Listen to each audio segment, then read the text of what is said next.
episode we did buying from a blueprint, and both myself and our executive producer Laura Stewart, we spoke about, if you want to find out a builder's reputation, you can check online, and that's a good place to start, sure. But the best thing to do is walk into the condos that are in resales now.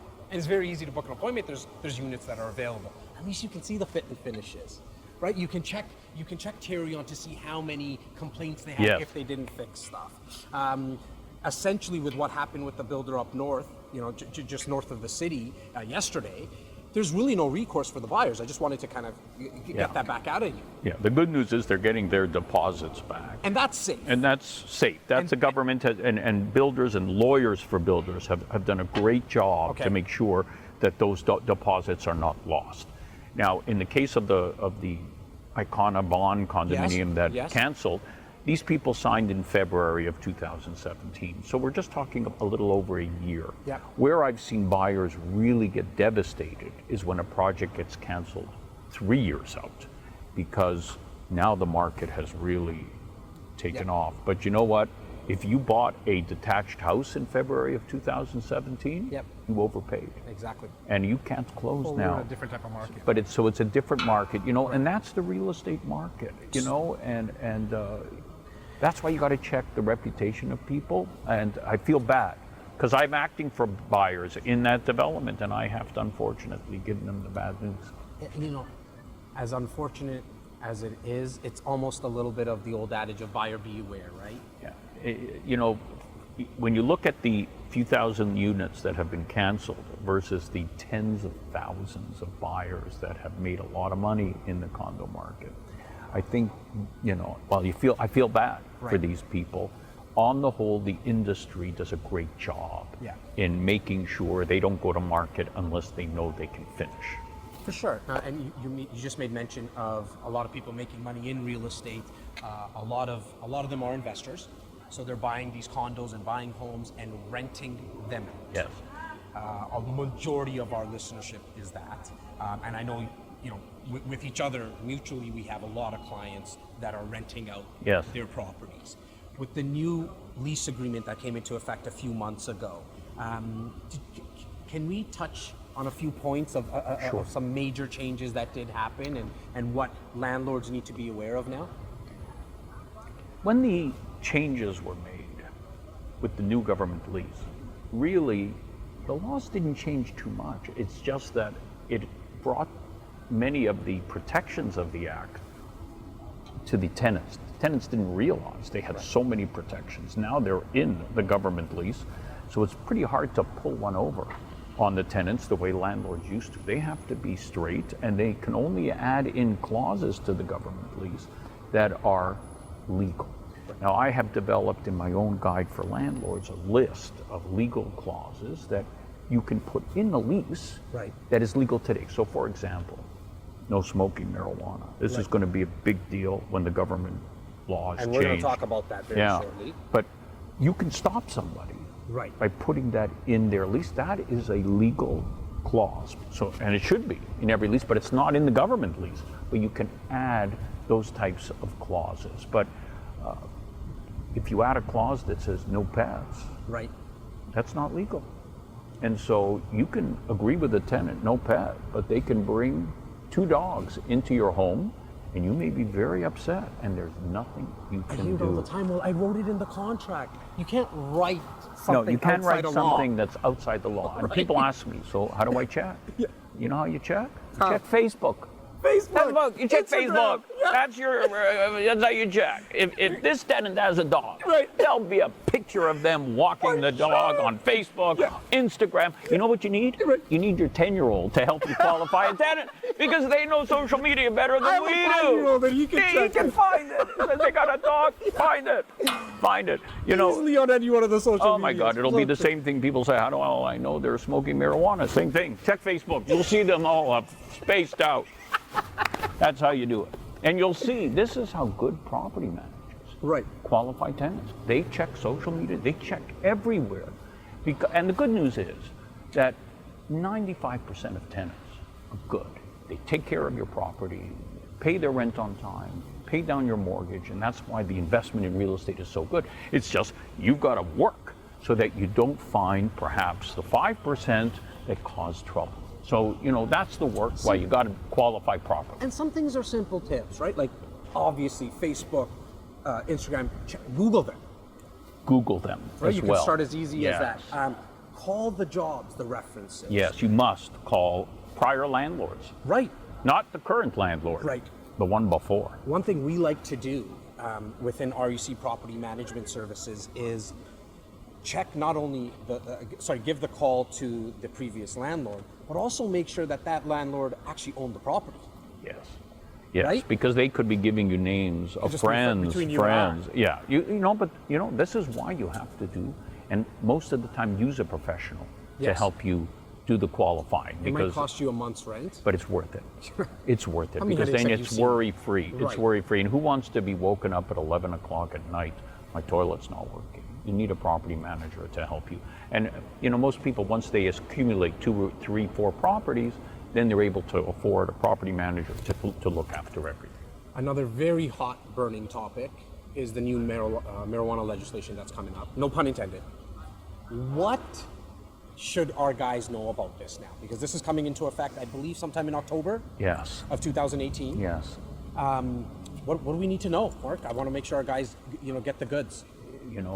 My kids make fun of me now because everybody in Canada is asking me about marijuana and the law, and I don't think I've smoked a cigarette in over 30 years, so I find that it's funny that I'm the expert now. So the big one for realtors and for landlords is this ability now of people to grow 4 cannabis plants Right. in their residence. Everybody knows a cannabis plant gives off a lot of moisture. That can lead to mold behind the wall. That can damage a property. Insurance won't cover it. So you see, as a landlord, you want to make sure the tenant agrees not to do this, but then what if they do it? Right. And so if you have these clauses that say you can't grow it, you can't smoke it, it will be easier to evict them.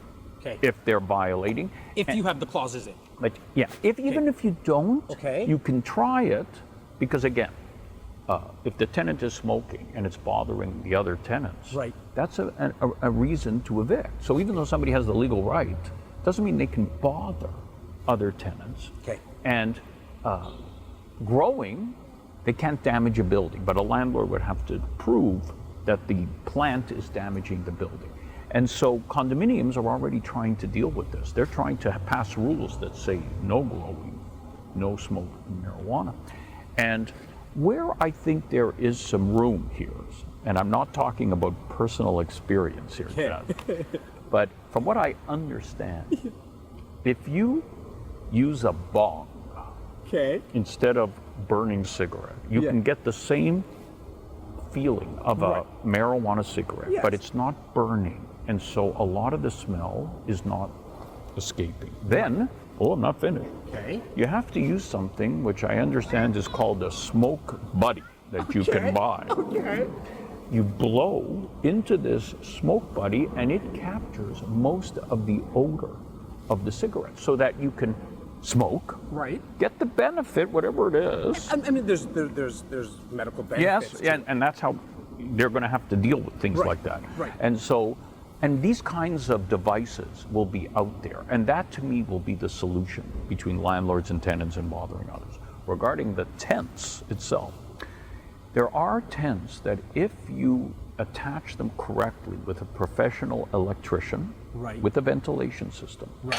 you can actually grow 4 plants inside this tent without damaging the wall. And many people who have been taking medical marijuana, I've spoken to many of them because they've been doing this, and they've been able to demonstrate that they can grow them without damaging the walls. And so, but I've heard other people say, I walked in with the same tent and the whole house stunk of marijuana, and it was a disaster and mold. So just buying the tent is not enough. It has to be installed a certain way, and to me, that is the test that will satisfy condominium boards when it's a medical marijuana user, like do you have a proper tent that's not going to damage the walls? And the insurance companies. Like, if the insurance companies know that you want to grow plants, they're going to waive the premiums. But if you say, yeah, I'm growing them, but look, I have this legal, not properly installed tent, it's not damaging the wall. You know, to me, then the insurance companies may say, okay, if you've got something, then we may not raise the premium that much. So it's evolving. But I think that there's enough there for people to know that at least there will be solutions. Right. And it won't be a war. Yes. You know, you have to find solutions. You know, people should be able to smoke, it's legal, but you shouldn't be able to bother your neighbor.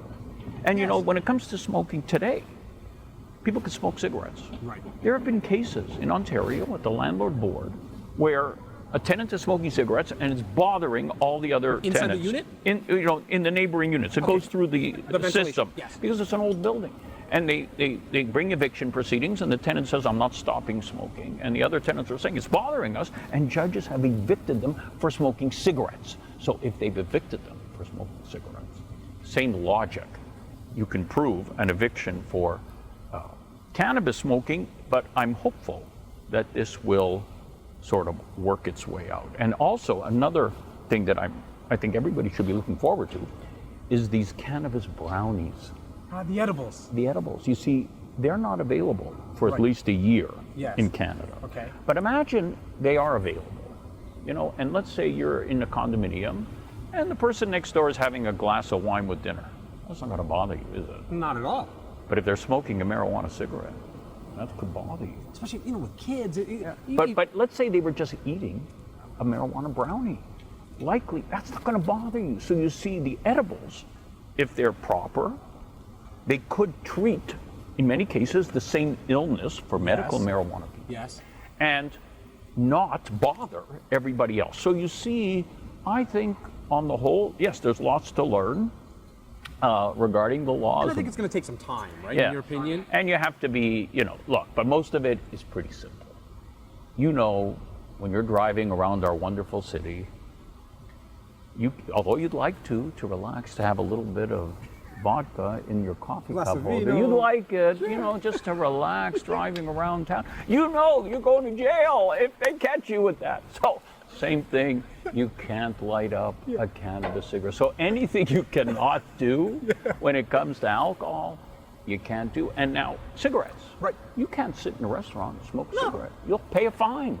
You have to pay a fine. Yes. They don't call the police. Yes. The province bylaw officer can give you, it'll be the same with cannabis.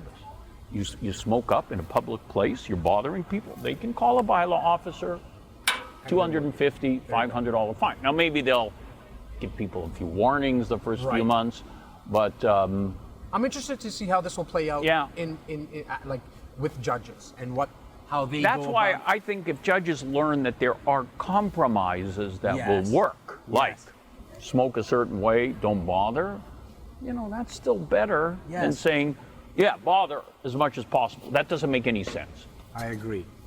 Mark, thank you so much for your time. I know you're off to a flight with your wife and getting some time off. Oh, it's great. I really appreciate your It was time. my pleasure Thanks being here, again, Jas. Mark. Thank you so much. Great. Thank you.